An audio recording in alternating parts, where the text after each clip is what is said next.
Shalom a todos, les estamos dando la bienvenida a una tarde más de Shabbat en la Congregación Proyecto de Vida en Ciudad Juárez, Chihuahua.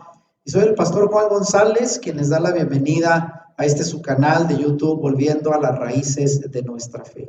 Un canal que fue diseñado para compartir las verdades bíblicas desde el pensamiento y la interpretación del pensamiento hebreo de las Escrituras. Y como siempre, pues invitándoles a que compartan estos contenidos, sobre todo de estos temas tan relevantes y controversiales como es el tema de la Trinidad. Y de nuevo hoy, retomando la nueva serie que tenemos ya dos temas anteriores que hemos compartido, y de esta serie que desde luego es algo debatible y desde luego les recomendamos no aceptar de antemano todo lo que decimos como una imposición, sino analizarlo conscientemente bajo oración, y sobre todo bajo el análisis de la Escritura, para que sea el Padre quien nos revele acerca de cuál es la naturaleza de su esencia, como el ser todopoderoso y soberano que hemos conocido. Bueno, pues se está obviamente debatiendo la naturaleza de la esencia del Padre y esto del tema de la Trinidad que es tan debatible el día de hoy. Rápidamente recordarles que la serie que hemos estado compartiendo con ustedes le hemos llamado La Doctrina de la Trinidad a la luz del pensamiento hebreo. Y desde luego, pues compartiéndoles que en el último mensaje quedamos de analizar las nuevas explicaciones sobre la Trinidad. Y después de haber demostrado en el anterior tema de dónde salió la doctrina de la Trinidad y vimos cómo, pues fue más que nada el repetir la idea de la Trinidad o la triada de dioses que había ya en el paganismo de Babilonia y de otras civilizaciones. Les invitamos a ver el tema anterior de dónde salió la idea de la Trinidad, donde hacemos un análisis breve pero conciso de lo que los descubrimientos históricos y arqueológicos han encontrado de la idea de la Trinidad en otras civilizaciones antiguas, mucho antes de que el cristianismo apareciera. Y el tema de hoy lo hemos llamado la revelación del Padre, cuestionando las nuevas explicaciones sobre la doctrina de la Trinidad. Y les invitamos, como siempre, pues, a dejarnos sus comentarios sobre este tema. Este es el tercer tema de la serie sobre el análisis de la doctrina de la Trinidad a la luz del pensamiento hebreo. La revelación del Padre, y vamos a entrar rápidamente sobre el tema que nos ocupa hoy, cuestionando las nuevas explicaciones sobre la doctrina de la Trinidad. Y desde luego, bueno, esas nuevas explicaciones que vamos a ver en esta serie van a partir, desde luego, acerca de lo que, sobre todo la teología unicitaria, ha estado tratando de explicar desde otra perspectiva, pero al final, como vamos a verlo en esta serie, terminando en lo mismo, la base de la filosofía de la doctrina de la Trinidad. Nuevas explicaciones sobre la Trinidad. Ahora nuevos teólogos, queriendo justificar la falsa Trinidad, intentan ahora decir que no se trata de una divinidad en tres personas, como dice la Trinidad originalmente, sino una persona en tres manifestaciones divinas, que esto es lo que caracteriza la teología unicitaria. O sea, una sola persona, un solo Dios, pero en tres manifestaciones divinas, aunque algunos dicen, pues termina siendo lo mismo. Este nuevo desarrollo teológico pretende evitar las terribles contradicciones ilógicas de la anterior interpretación romano-babilónica de la Trinidad. Y aunque aquí la pregunta es, ¿tiene fundamento bíblico esta nueva explicación? Porque por algunos años nosotros así lo compartíamos, ¿verdad? Un Dios en tres manifestaciones distintas, no en tres personalidades como dice la Trinidad.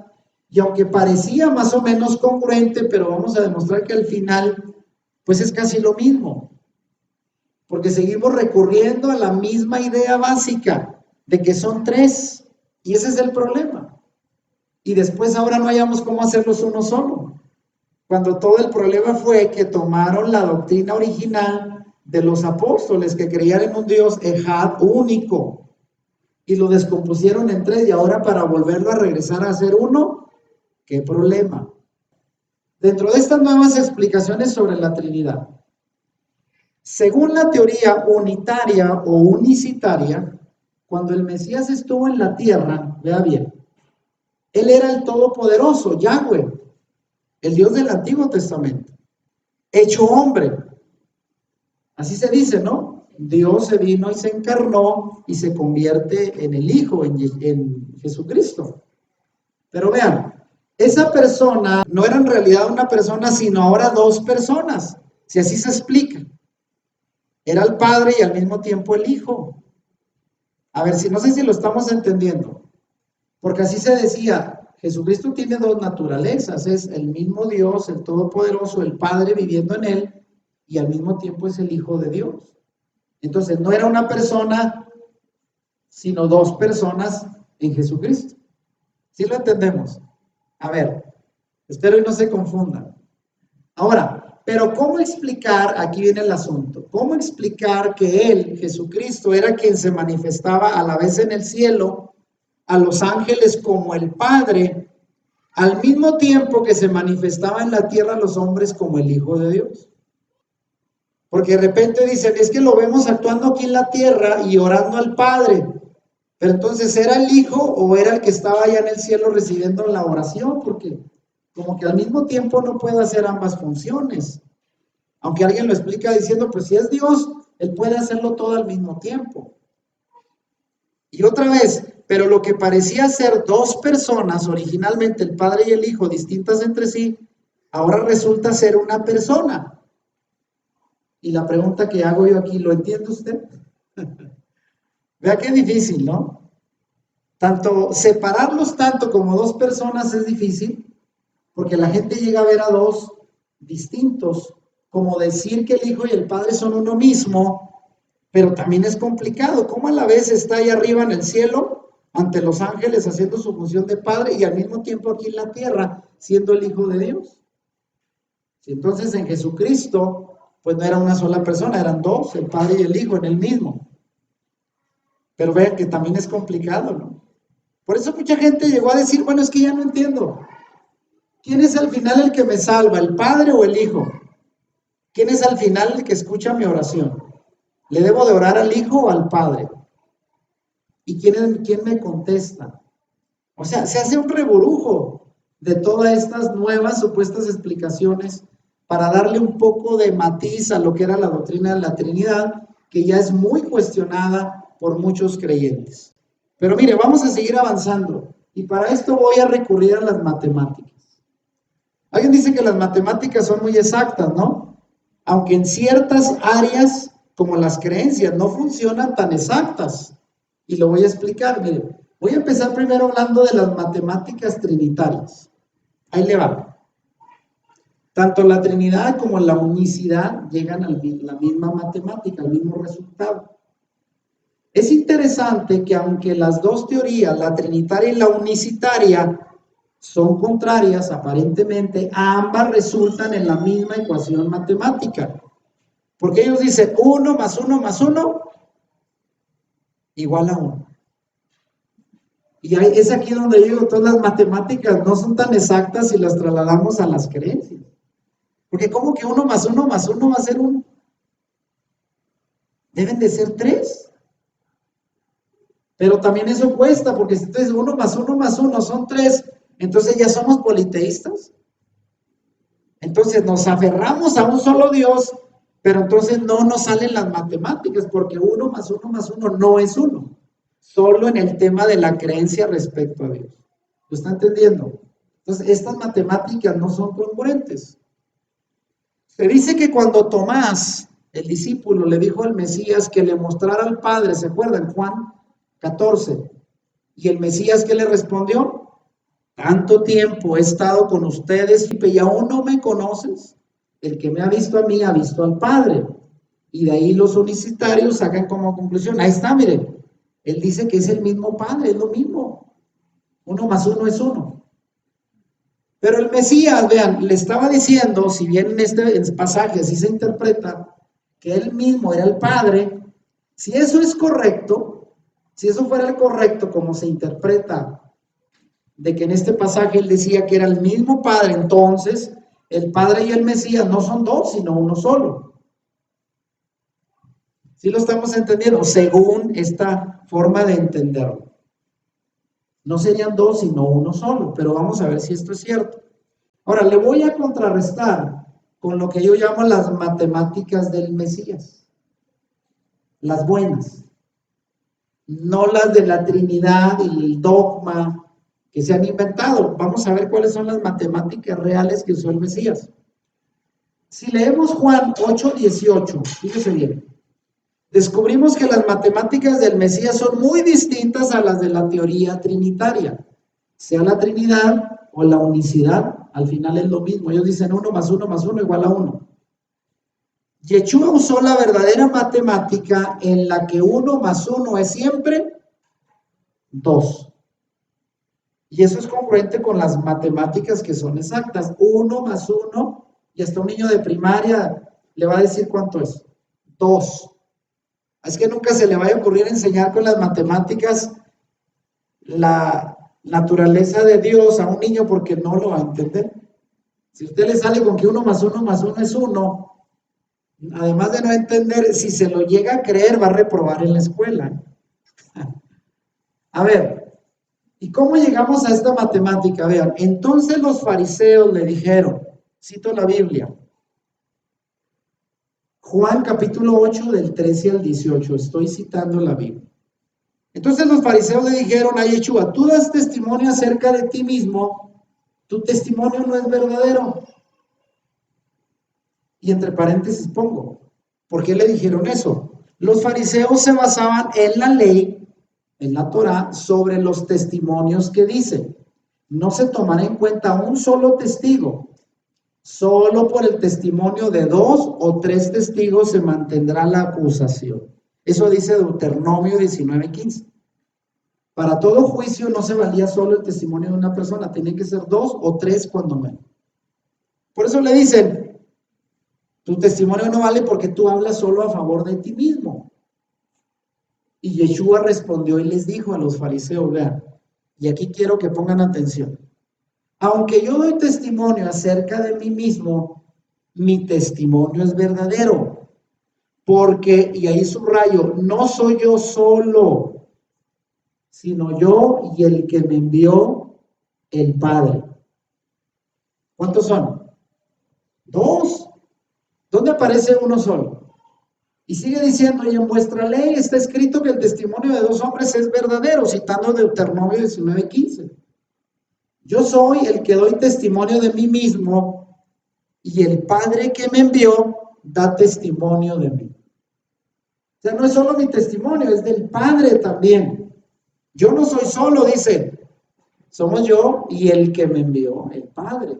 Entonces, según las matemáticas del Mesías, era 1 más 1, él y el Padre suman 2. Y se cumplía lo que estaba escrito, el testimonio de 2 ya cuenta.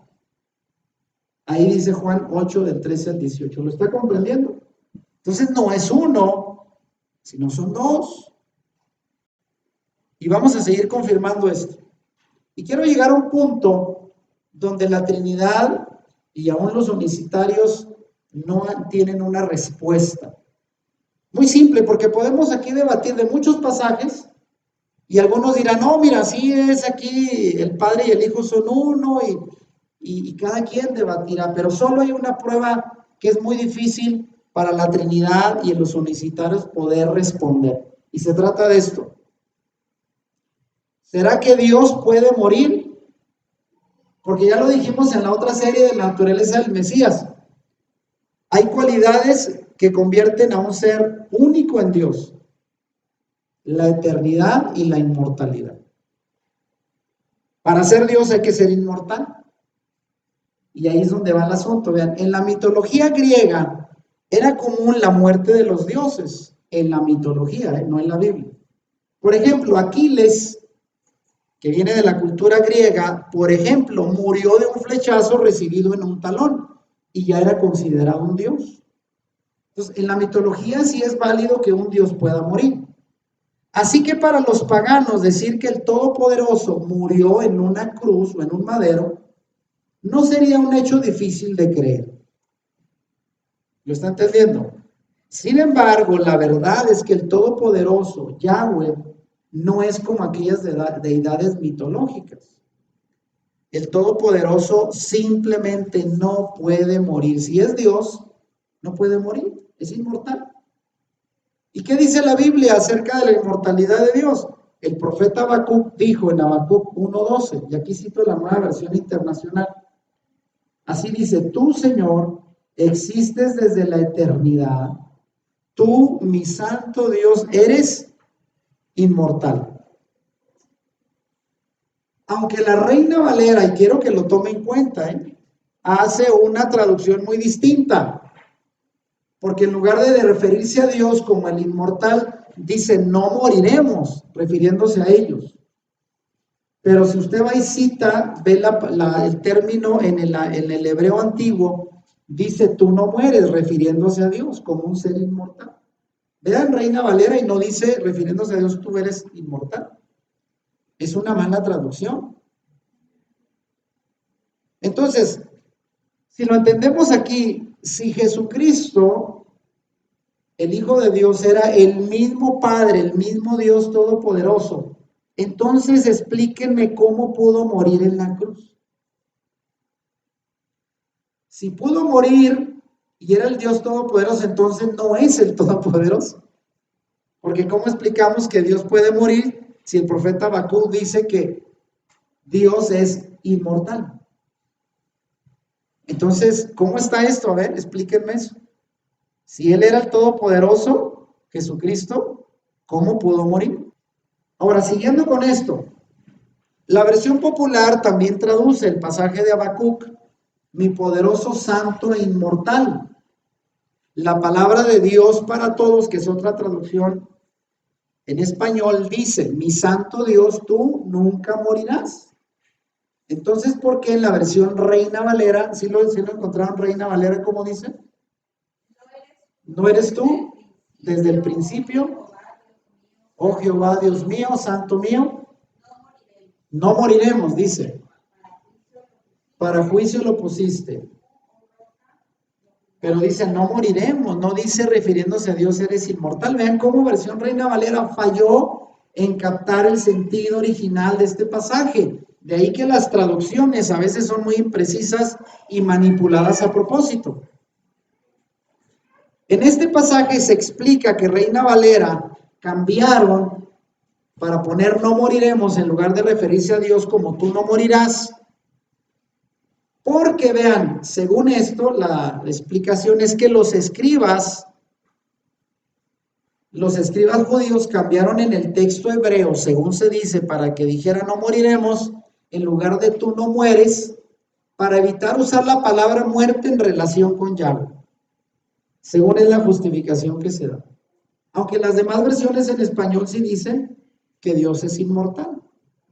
De ahí que la conclusión, vean, es, si Yahweh es un ser inmortal, pues no puede morir. Entonces no fue Yahweh quien murió en el Gólgota. Tuvo que haber sido un ser mortal, y ese mortal fue Yeshua, el Hijo unigénito de Yahweh. Claro está que después de la resurrección ya no murió. En ese sentido fue exaltado y, como ya explicamos en la otra serie, fue declarado Dios, pero después de la resurrección. Antes de la resurrección él murió porque no era inmortal. ¿Sí lo comprendemos? Esto, digo, es una prueba fehaciente de que se le ha atribuido a Jesucristo antes de la resurrección ser el Todopoderoso, pero eso no coincide porque la lógica dice, si murió en la cruz, pues entonces no era Dios. Y Dios es inmortal, según la misma Escritura. Parte de las razones ilógicas de una teología, de un dogma que no coincide con la Escritura, la Trinidad. Ahora voy a dar una explicación de cómo se entiende esto de la muerte del Mesías desde el pensamiento unicitario, porque durante muchos años profesé esta manera de entender la naturaleza del Mesías, de Jesucristo, como le llamábamos. No fui trinitario, aunque creo conocer ampliamente la doctrina de la Trinidad. En su momento, en los años de ser unicitario, explicábamos la doble naturaleza que hay en el Mesías Jesucristo. Por un lado decíamos que fue completamente hombre, gracias a que esta naturaleza la recibió de la Virgen María, cuando fue engendrado en ella por el Espíritu Santo, de quien recibió la naturaleza divina. De manera que en Jesucristo era 100% Dios y 100% hombre, así lo entendíamos, así lo explicábamos. Por el Espíritu Santo recibió la esencia divina para ser uno con el Padre, y de la Virgen María recibió la naturaleza humana, de tal manera que en Jesucristo en momentos actuaba como Dios al perdonar pecados, al hacer milagros, al hablar con la autoridad como si fuera el Padre.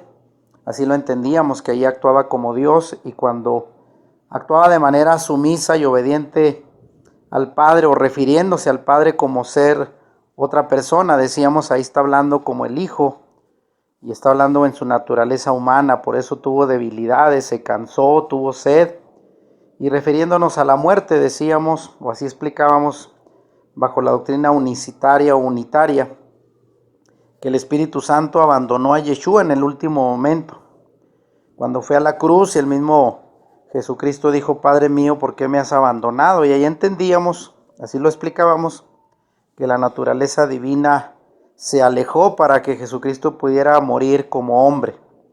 Y aunque esta explicación tiene mucho de lógica, sin embargo, no es del todo precisa con lo que la Escritura enseña bajo la perspectiva del pensamiento hebreo, que es lo que venimos enseñando ahora.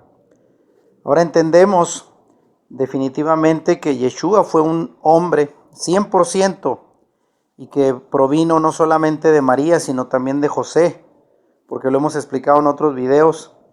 Era imposible que él fuera declarado como el Mesías de la casa de David si no tuvo un padre terrenal que provenía de la casa de David, como fue José.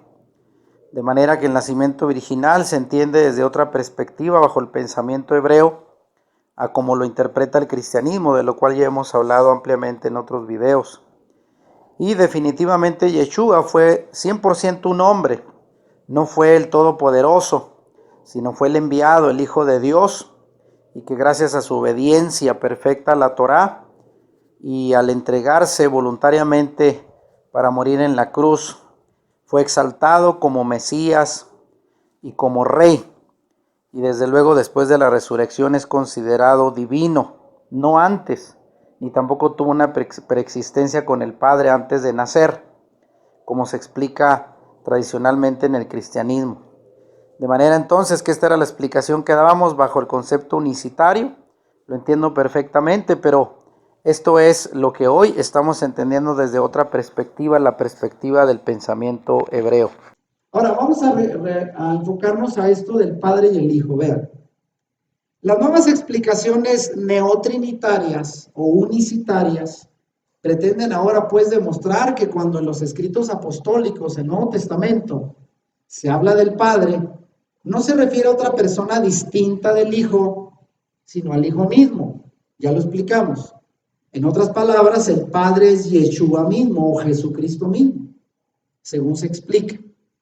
Y hacen toda clase de maniobras lingüísticas y a veces entendiendo, tergiversando pasajes, para hacer o tratar de confirmar que digan que Yeshua es aquel a quien se le llama el Padre. Ese es como que el afán de hacer creer que pues el Padre y el Hijo son uno mismo. Pero vamos a ver que esto no tiene fundamento bíblico. Miren, y aquí pongo, ¿el Padre y el Hijo son uno solo o son dos? Porque este es el punto.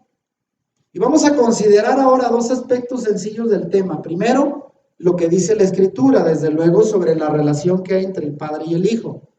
Y luego, un breve análisis de los pasajes que el neotrinitarismo usa con pericia de cirujano para apoyar su idea de que Yeshua o Jesucristo es el mismo Padre.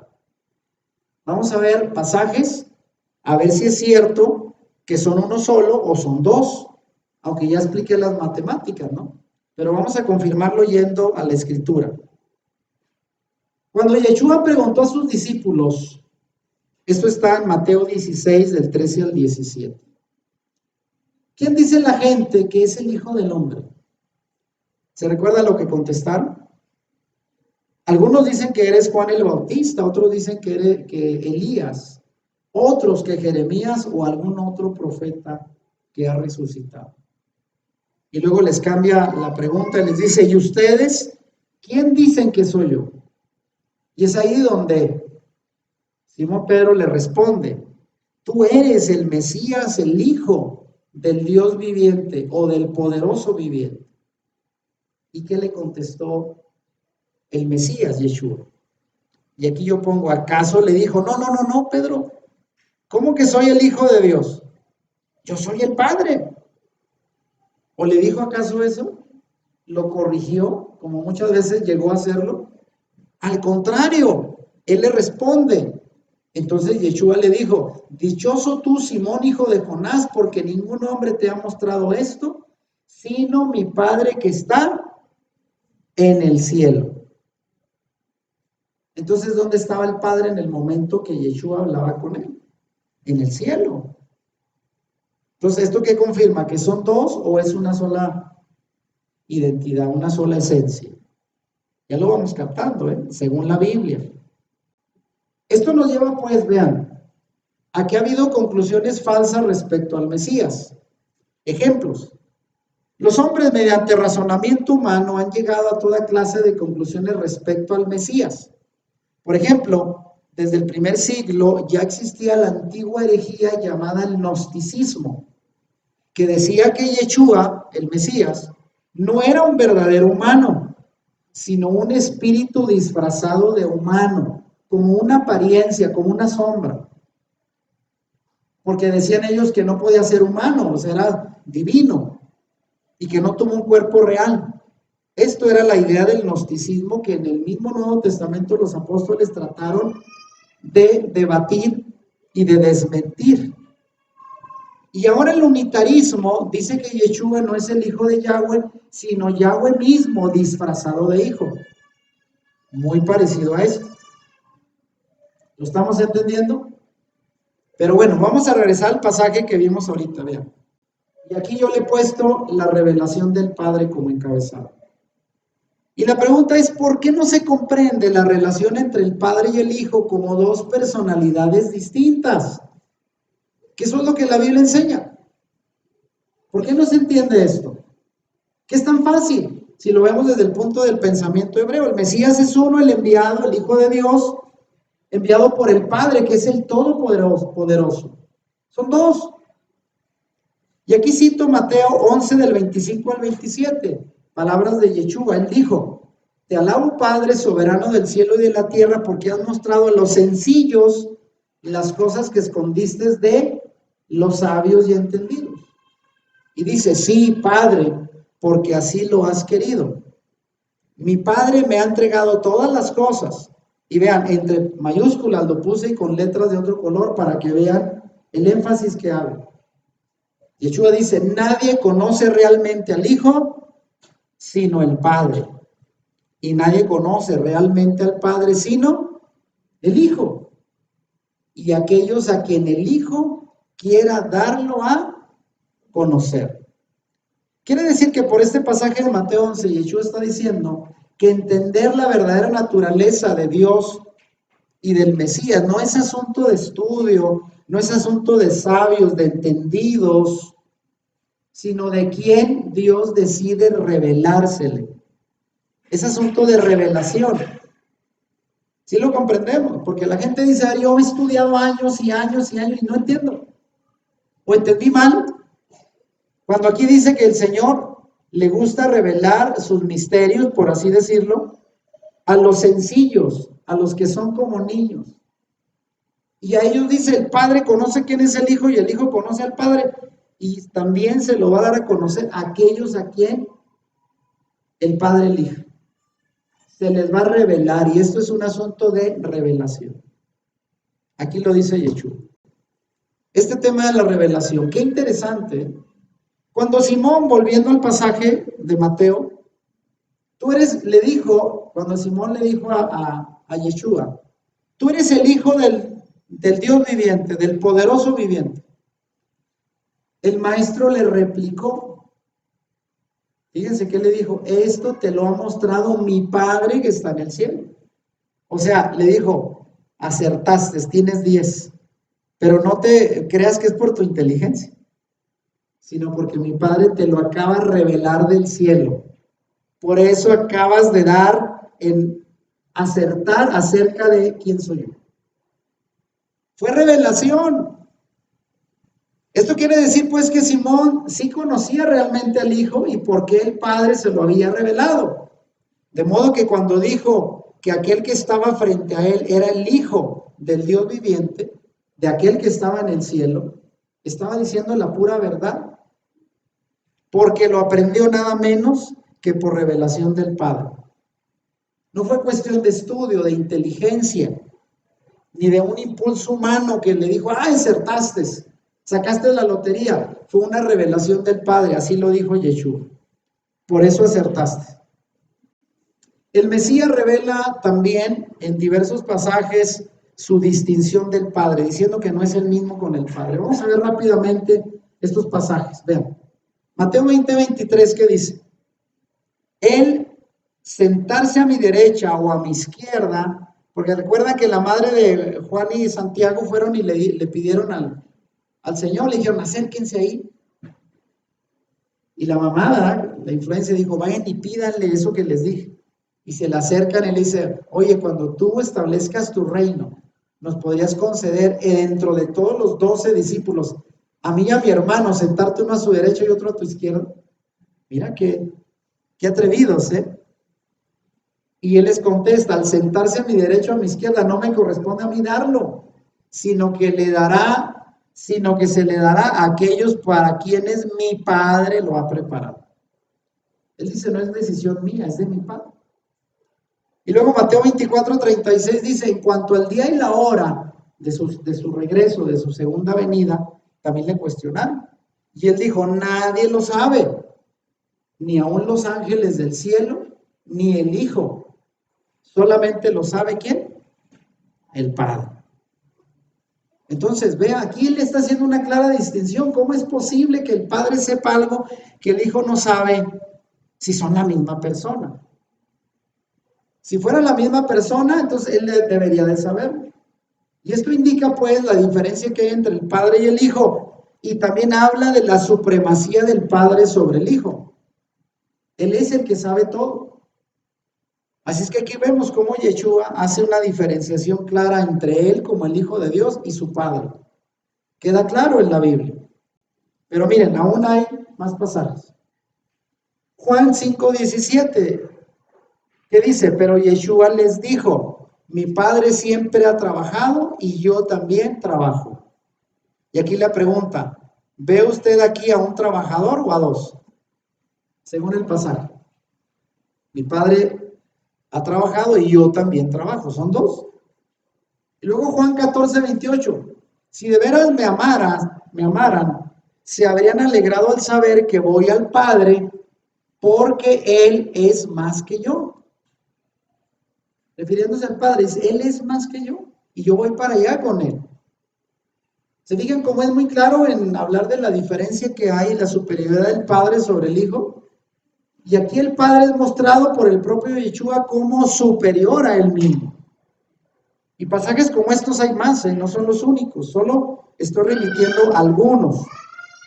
Y miren, este quizás sea uno de los más claros, Juan 5:19-23, de cómo el Mesías mismo revela al Padre como alguien distinto y superior a Él. Yeshua les dijo, les aseguro que el Hijo no puede hacer nada por su propia cuenta, solamente hace lo que ve hacer al Padre. Todo lo que el Padre hace, también lo hace el Hijo, pues el Padre ama al Hijo y le muestra todo lo que hace. Porque así como el Padre resucita a los muertos y les da vida, también el Hijo da vida a quien quiere dársela. Y el Padre no juzga a nadie, sino que le ha dado al Hijo todo el poder de juzgar, para que todos den al Hijo la misma honra que dan al Padre. El que no honra al Hijo, tampoco honra al Padre que lo ha enviado. Y aunque hay mucha semejanza en lo que aquí dice Yeshua, como imitando al Padre en todo, pero siempre haciendo una distinción de dos personas, no diciendo que es el mismo, sino siempre diciendo, yo no puedo hacer nada de mi cuenta, sino tengo que hacer lo que el que me envió el Padre me ha enviado a hacer. Y eso fue siempre la respuesta de Yeshua, sometido a la autoridad del Padre, no actuando de cuenta propia. Y esto está muy claro en la Biblia. Ahora, otro pasaje rápido. Juan 6, 37 y 38. Creo que todos los que el Padre me da vienen a mí, y a los que vienen a mí no los echaré fuera, porque yo no he venido del cielo para hacer mi propia voluntad, aunque ahí explicamos en qué sentido él decía venir del cielo, sino para hacer la voluntad de mi Padre que me ha enviado. Y luego dice Juan 6:57, el Padre que me ha enviado tiene vida, y yo vivo por él. De la misma manera el que se alimenta de mí vivirá por mí. En estos pasajes el Hijo recibe vida del Padre, dice. De otro modo no tendría sentido la relación. Yeshua nunca habló de su poder y autoridad como posesiones inherentemente suyas, o sea, actuando de forma independiente. Siempre hizo claro que todo su poder y autoridad le fueron dados por su Padre. Eso es en conclusión de estos pasajes. Y miren, vamos rápidamente a ver el testimonio de los apóstoles, empezando con Juan. Primera de Juan 1:3, ¿qué dice? Lea conmigo. Les anunciamos pues lo que hemos visto y oído, para que ustedes estén unidos con nosotros, como nosotros estamos unidos con el Padre y con su Hijo Yeshua el Mesías. Ahí hace una distinción entre el Padre y el Hijo. Primera de Juan 2:1, pasaje conocido. Si alguno comete pecado, ¿qué dice? Tenemos un abogado ante el Padre que es Yeshua el Mesías. Es distinto, pues. Él es el intercesor ante el Padre. Son dos diferentes. Y luego, primera de Juan 2:22, ¿quién es el mentiroso? Precisamente el que dice que Yeshua no es el Mesías. Ese es el enemigo del Mesías, llamado el antimesías, o en la traducción Reina Valera, el anticristo. Pues niega tanto al Padre como al Hijo. Y finalmente cito, ya estoy terminando, el testimonio de Shaul, el apóstol Pablo. Pasaje muy conocido, 1 Corintios 15, 24 al 28, ¿qué dice? Muy claro este pasaje. Entonces vendrá el fin. Fíjense cómo dice Pablo. Cuando el Mesías derrote a todos los dominios, autoridades y poderes y entregue el reino, ¿a quién? Al Padre. Porque Yahweh lo ha sometido todo debajo de sus pies. Pero cuando dice que todo le ha quedado sometido, es claro que esto no incluye a Yahweh mismo, ya que Él es quien le sometió todas las cosas. Y cuando todo haya quedado sometido al Mesías, entonces el Mesías, que es el Hijo, se someterá a Yahweh, el Padre, que es quien sometió en todas las cosas, y así Yahweh será todo en todo. Este pasaje ya lo hemos leído, ¿no? Sí, parte de la misión de Yeshua es que él reciba toda autoridad del Padre. Como ya lo vimos en la serie sobre la identidad del Mesías, él es el agente legal, tiene toda la autoridad en la tierra de parte de Dios. Pero al final, cuando todo su reino se concrete, al final de los tiempos, reine sobre la tierra y cumpla todo lo que está escrito de él, ¿qué va a ser al final? ¿Cómo terminará la historia, según Pablo?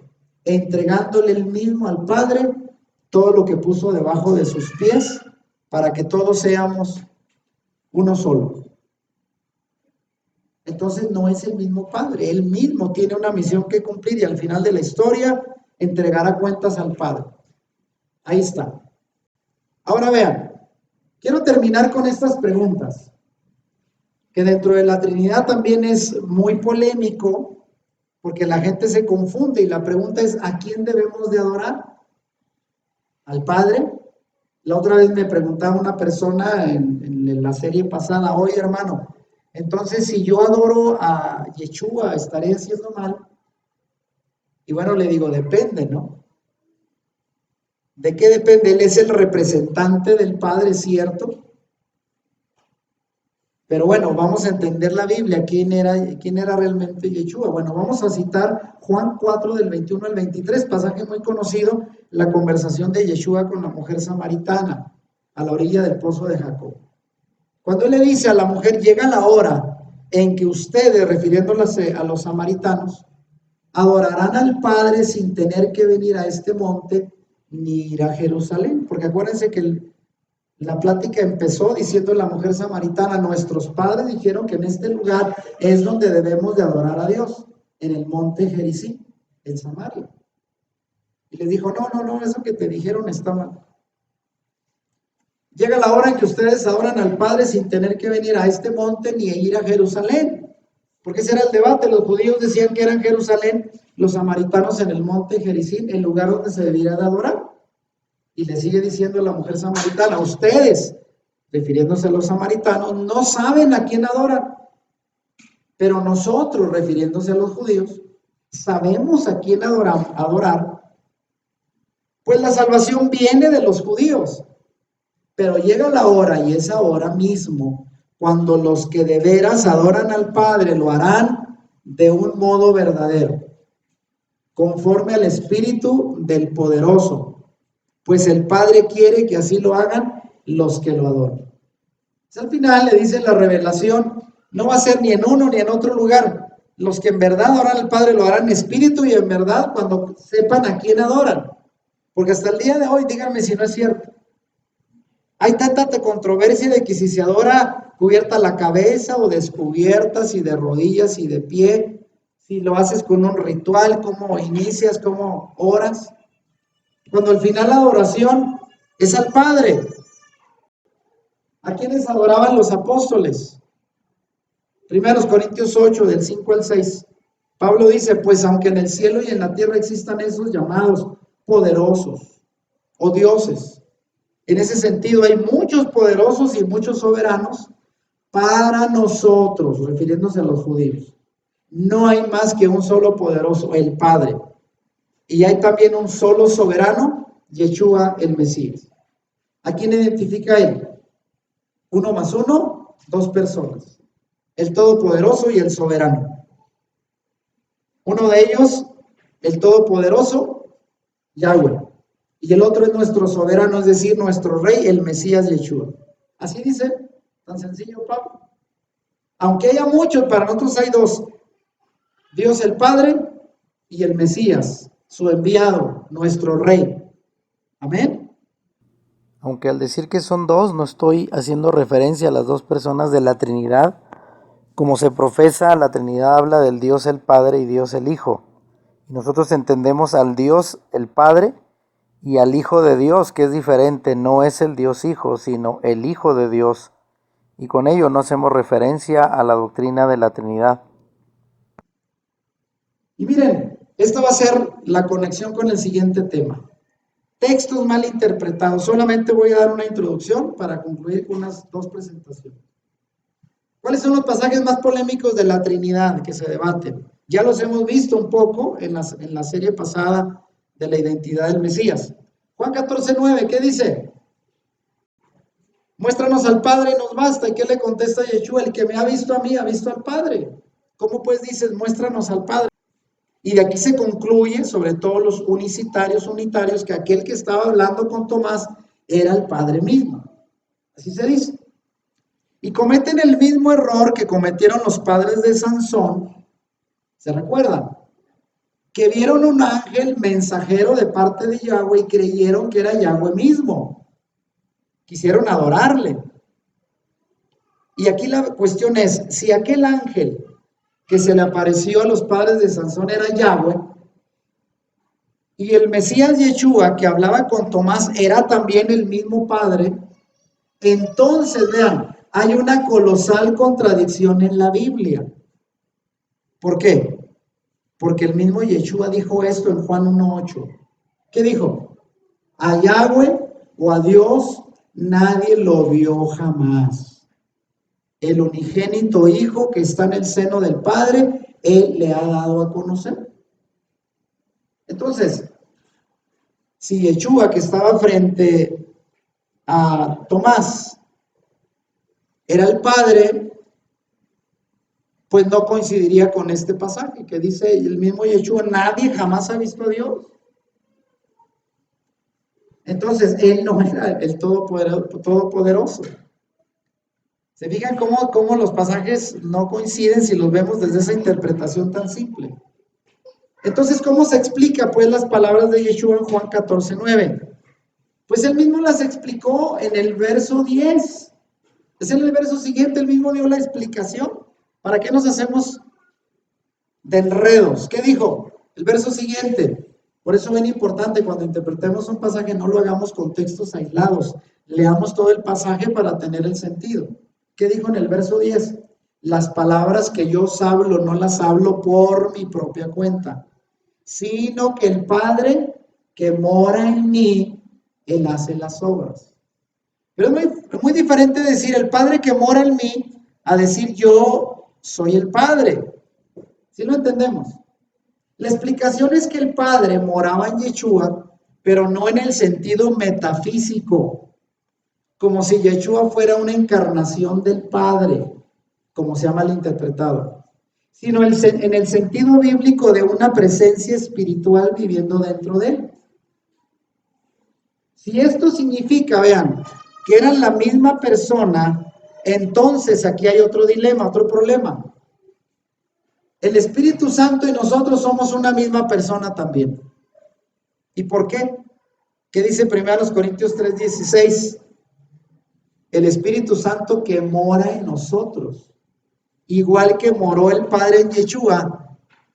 Si así fuera que el Espíritu que murió en Yeshua hace de Yeshua ser el mismo Dios, pues usted y yo también somos el Espíritu Santo encarnado.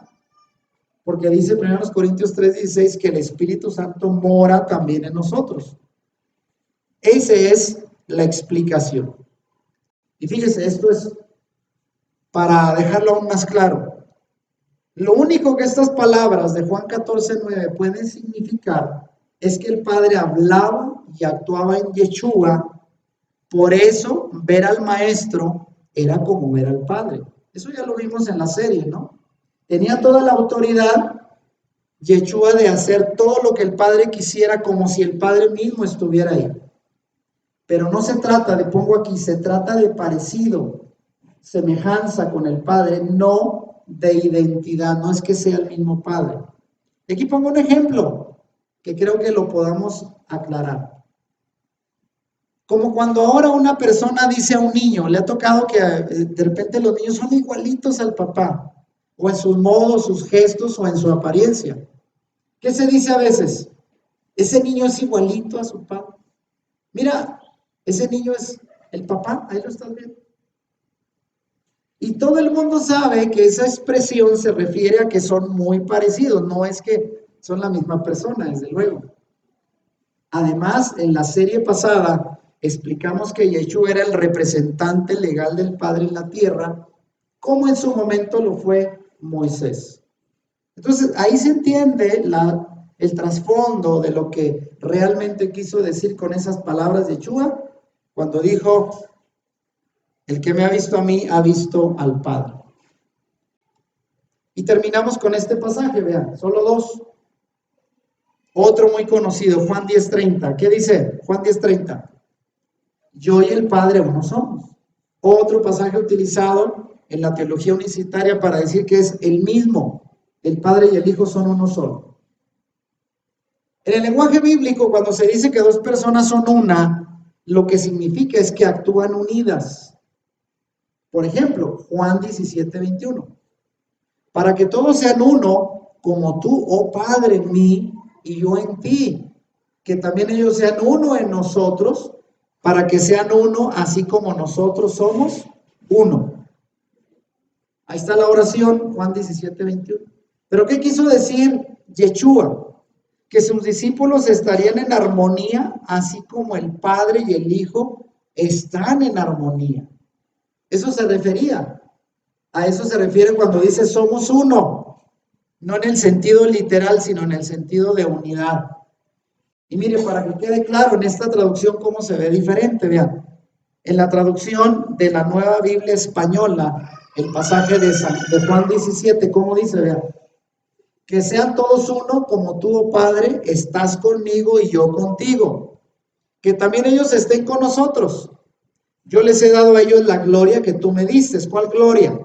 La de ser uno como lo somos nosotros. Yo unido con ellos y tú conmigo, para que queden realizados en la unidad. Fíjense cómo suena más claro. Entonces, esta es la propia interpretación que le dio el Mesías a sus palabras.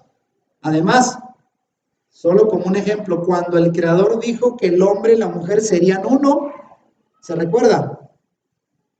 En el matrimonio, no quiso decir literal que serían una sola persona, sino que estarían unidos en el vínculo sagrado del matrimonio. Otra vez, ahí está cómo la palabra ser uno no significa metafísicamente ser de una esencia. Dos personas fusionadas, significa unidad. Y ahí terminamos. Y queremos concluir con la portada del siguiente tema de esta serie que le hemos llamado, a manera de pregunta, ¿apoya la Biblia el dogma de la Trinidad? Analizando pasajes de la supuesta Trinidad en la Escritura. Y como vemos aquí en la portada, este triángulo que ya explicamos viene del paganismo y de la representación de la tríada de dioses de otras civilizaciones, y en el centro el pasaje de primera de Juan 5:7, que por cierto vamos a explicar luego, es uno de los pasajes que se ha cuestionado por los filólogos, que es muy probable que haya sido un pasaje agregado a las escrituras muchos años después de que fueron escritas en el primer siglo, y es precisamente el pasaje que dice: porque tres son los que dan testimonio en el cielo, el Padre, el Verbo y el Espíritu Santo, y estos tres son uno. Así es de que esto es lo que nos espera en el siguiente tema, con la continuación de esta serie sobre el análisis de la doctrina de la Trinidad a la luz del pensamiento hebreo. Y desde luego les mandamos un saludo, shalom, para todos los seguidores del canal Volviendo a las Raíces de Nuestra Fe, para invitarles a que compartan estos temas y desde luego, pues que los comenten para de esta manera difundirlos, sobre todo para que más creyentes aprendan a cuestionar sus creencias a la luz de las Escrituras. Les mandamos una bendición, un shalom desde la Congregación Proyecto de Vida en Ciudad Juárez, Chihuahua.